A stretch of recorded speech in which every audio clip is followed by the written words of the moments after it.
মাঝে মাঝে দেখবেন নিজের মধ্যে কেমন যেন একটা হাহাকার, কেমন যেন একটা শূন্যতার অনুভূতি সৃষ্টি হয়। মনে হবে সব কিছু থেকেও কি যেন নেই, সবার মাঝে থেকেও নিজেকে মনে হবে বড্ড একা।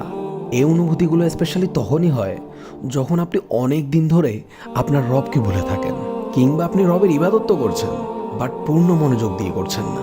দায়সারাভাবে খুশুখুজুবিহীন সালাত আদায় করছেন, যখন আপনার রাত দিন পার করছেন নিদারুণ এক উদাসীনতায়। প্রকৃতপক্ষে আমাদের সবার হৃদয়ে একটি অপূর্ণতা, একটি শূন্যতা রয়েছে, যে শূন্যতা আল্লাহ ছাড়া দুনিয়ার অন্য কিছু দ্বারা পূর্ণ করা সম্ভব না। তাই নিজের এই অসহায়ত্বের করুণ মুহূর্তগুলোতে আল্লাহর কাছে নিজেকে পরিপূর্ণ সঁপে দিন। যেভাবে সম্ভব নীরবে, ফুপিয়ে অথবা হাউমাউ করে আল্লাহর দরবারে ইচ্ছে মতো কাঁদুন। আপনার রবের কাছে যে আপনার চোখের পানি অনেক মূল্যবান, আপনি তো তা জানেনই। আল্লাহ তার পাপিষ্ঠ বান্দাদের শাস্তি দেওয়ার জন্য জাহান্নাম সৃষ্টি করেছেন, আর এই জাহান্নামে রয়েছে ভয়ঙ্কর আগুন, যা বান্দার কলিজা পর্যন্ত ভেদ করে ফেলবে। আর এই আগুনকেই দুনিয়ার সাগর, উপসাগর, মহাসাগর সব কিছু দিয়ে নিভানো সম্ভব না হলেও আপনার এক ফোঁটা চোখের পানি এই আগুন নিভিয়ে দিতে সক্ষম।